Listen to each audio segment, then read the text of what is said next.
So hello guys, स्वागत है आप सभी का एग्जाम विथ जीके ऑफिशियल में। आज हम लेकर आए हैं जीके के मोस्ट इंपॉर्टेंट क्वेश्चन जो कि आपके सभी एग्जाम जैसे एसएससी, बैंक, रेलवे या कोई भी वनडे एग्जाम हो जिसमें जीके के प्रश्न आते हैं, उन सभी परीक्षाओं के लिए सारे क्वेश्चन मोस्ट इंपॉर्टेंट है, क्योंकि सारे क्वेश्चन प्रीवियस ईयर क्वेश्चन है और यही सारे क्वेश्चन आपके एग्जाम में बार बार रिपीट होते रहते हैं। इससे पहले यदि आप हमारे चैनल पर नए हैं तो प्लीज़ चैनल को सब्सक्राइब कर लें, बेल आइकन को प्रेस कर लें ताकि हमारे द्वारा डाले गए वीडियो के अपडेट आपको मिलते रहे। तो चलिए आज का सेशन स्टार्ट करते हैं। आज का हमारा पहला क्वेश्चन है, एनी बेसेंट ने बनारस में सेंट्रल हिंदू कॉलेज की स्थापना की, जिसे बाद में उन्होंने किसे सौंप दिया? तो वह सौंप दिया था मदन मोहन मालवीय को। ऑप्शन डी इसका सही उत्तर हो जाएगा। दादा भाई नौरोजी किस वर्ष यूनाइटेड किंगडम में हाउस ऑफ कॉमन्स के पहले भारतीय सदस्य बने? तो याद रखिएगा वह बने थे 1892 में। ऑप्शन बी इसका सही उत्तर हो जाएगा। असफुद्दौला द्वारा निर्मित आपसी इमामबाड़ा किस शहर में स्थित है? तो वह स्थित है, याद रखिएगा, लखनऊ में। ऑप्शन डी इसका सही उत्तर हो जाएगा। औपनिवेशिक शासन की स्थापना निम्न में से सबसे पहले कहाँ हुई थी? तो वह हुआ था बंगाल में। ऑप्शन डी इसका सही उत्तर हो जाएगा। सुल्तान इल्तुतमिश की पुत्री रजिया निम्नलिखित में से किस वर्ष में सुल्तान बनी? तो वह बनी थी 1226 ईस्वी में। ऑप्शन डी इसका सही उत्तर हो जाएगा। पुस्तक तहकीक माँ लिल हिंद किसने लिखी है? तो वह लिखी है अलबरूनी ने। ऑप्शन डी इसका सही उत्तर हो जाएगा। खजुराहो के मंदिरों का निर्माण किस राजवंश के शासनकाल में हुआ था? तो वह हुआ था, याद रखिएगा, चंदेल राजवंश के शासनकाल में। ऑप्शन डी इसका सही उत्तर हो जाएगा। किस जगह में स्थित लोकप्रिय मंदिर स्थापत्य कला शैली जो कि नागर शैली कहलाती है वह कहाँ पे स्थित है? तो इसका सही उत्तर हो जाएगा उत्तर भारत में। ऑप्शन बी इसका सही उत्तर हो जाएगा। हिंदी नाटक आधे अधूरे के लेखक कौन हैं?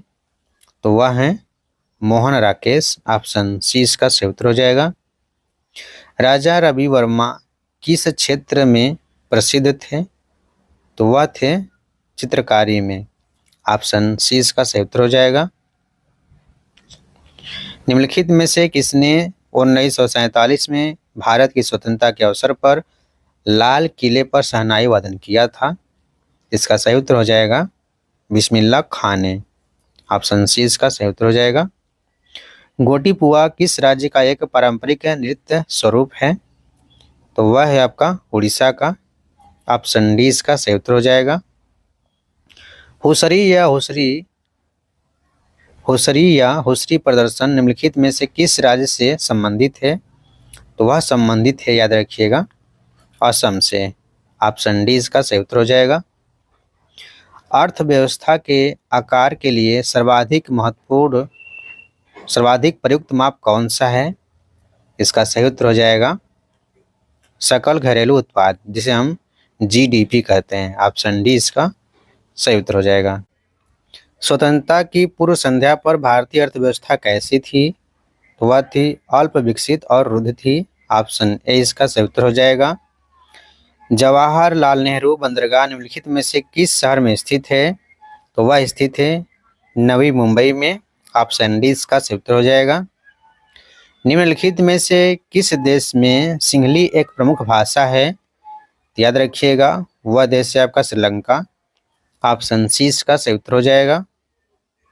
सुएज नहर भूमध्य सागर को किससे जोड़ता है? तो वह जोड़ता है लाल सागर से। ऑप्शन डी इसका सही उत्तर हो जाएगा। गंगा नदी पर स्थित राष्ट्रीय जल मार्ग संख्या 1, याद रखिएगा, संख्या 1 इलाहाबाद को डैश से जोड़ता है? तो वह जोड़ता है हल्दिया से। ऑप्शन डी इसका सही उत्तर हो जाएगा। भारत के इनमें से किस रेलवे स्टेशन पर प्लेटफार्मों की संख्या सर्वाधिक है? तो वह स्टेशन है हावड़ा जंक्शन। ऑप्शन सी इसका सही उत्तर हो जाएगा। भारत का पहला वाणिज्यिक परमाणु ऊर्जा संयंत्र तारापुर निम्नलिखित में से किस राज्य में स्थित है? तो वह स्थित है महाराष्ट्र में। ऑप्शन ए इसका सही उत्तर हो जाएगा। निम्न में से कौन सा शहर भारत में लौह और इस्पात जो कि स्टील है उत्पादन के लिए प्रसिद्ध नहीं है, तो वह शहर है आपका सूरत। ऑप्शन ए इसका सही उत्तर हो जाएगा। अगला क्वेश्चन है, औद्योगिक पैमाने पर हीरे औद्योगिक पैमाने पर हीरों के खनन में शामिल देश की एकमात्र खदान निम्नलिखित में से किस राज्य में स्थित है? तो वह स्थित है मध्य प्रदेश में। ऑप्शन सी इसका सही उत्तर हो जाएगा। भारत का प्रमुख गेहूं उत्पादक क्षेत्र निम्नलिखित में से कौन सा है? तो वह है आपका पंजाब हरियाणा का मैदानी भाग। ऑप्शन डी इसका सही उत्तर हो जाएगा। मिदनापुर जिले के अराबाड़ी वन क्षेत्र में स्थानीय समुदाय की सक्रिय और ऐच्छिक भागीदारी से किस प्रकार के वनों में उल्लेखनीय सुधार हुआ है? तो वह हुआ है साल के वन में। ऑप्शन डी इसका सही उत्तर हो जाएगा। माउंट फुजी जो कि जापान की सबसे ऊंची चोटी है, एक प्रकार की क्या है? तो वह है आपका ज्वालामुखी चोटी है। ऑप्शन सी इसका सही उत्तर हो जाएगा। निम्नलिखित में से कौन सा कारक सर्दियों में भारत के उत्तर पश्चिम भाग में बारिश का कारण बनता है? तो वह बनता है पश्चिमी विक्षोभ के कारण। ऑप्शन बी इसका सही उत्तर हो जाएगा। शिलीभवन शब्द इनमें से किस भौगोलिक घटक से संबंधित है? तो वह संबंधित है चट्टानों से। ऑप्शन डी इसका सही उत्तर हो जाएगा। निम्नलिखित में से कौन सी नदी अरावली पर्वत श्रेणी से निकलती है और कच्छ के रण में लुप्त हो जाती है? तो वह नदी है लूनी नदी। ऑप्शन सी इसका सही उत्तर हो जाएगा। निम्नलिखित में से कौन सा भारत का सबसे बड़ा ग्लेशियर है? तो वह है आपका सियाचिन ग्लेशियर। ऑप्शन सी इसका सही उत्तर हो जाएगा। कोलेरू झील कहाँ स्थित है? तो वह स्थित है आंध्र प्रदेश में। ऑप्शन बी इसका सही उत्तर हो जाएगा। ग्रेट इंडियन डेजर्ट भारत के किस भाग में स्थित है? तो वह स्थित है पश्चिमी हिस्से में। ऑप्शन डी इसका सही उत्तर हो जाएगा। तैरते हुए द्वीप हुमडी निम्न में से किस झील की अनूठी विशेषता है? तो वह है लोकटक झील की। ऑप्शन बी इसका सही उत्तर हो जाएगा। निम्न में से कौन सा भारत का सबसे बड़ा नदी द्वीप है? तो वह है आपका माजुली द्वीप है। ऑप्शन ए इसका सही उत्तर हो जाएगा। कौन सा दर्रा हिमाचल प्रदेश राज्य के एक उच्च पर्वतीय दर्रा है जो कि कुल्लू घाटी को लाहौल स्पीति घाटी से जोड़ता है? तो वह है आपका रोहतांग दर्रा। ऑप्शन सी इसका सही उत्तर हो जाएगा। रोहतांग दर्रा निम्न में से किस राज्य में स्थित है? वह स्थित है हिमाचल प्रदेश में। ऑप्शन ए इसका सही उत्तर हो जाएगा। भारत का अंडमान और निकोबार द्वीप समूह निम्न में से किस जलमग्न पर्वतमाला का आपातिक भाग है? तो वह है अराकान योमा का। ऑप्शन ए इसका सही उत्तर हो जाएगा। निम्नलिखित में से किस देश के साथ भारत अपनी सबसे लंबी भू सीमा साझा करता है? तो वह है बांग्लादेश। ऑप्शन सी इसका सही उत्तर हो जाएगा। भारतीय संविधान का कौन सा अनुच्छेद राष्ट्रपति के सदनों में अभिभाषण के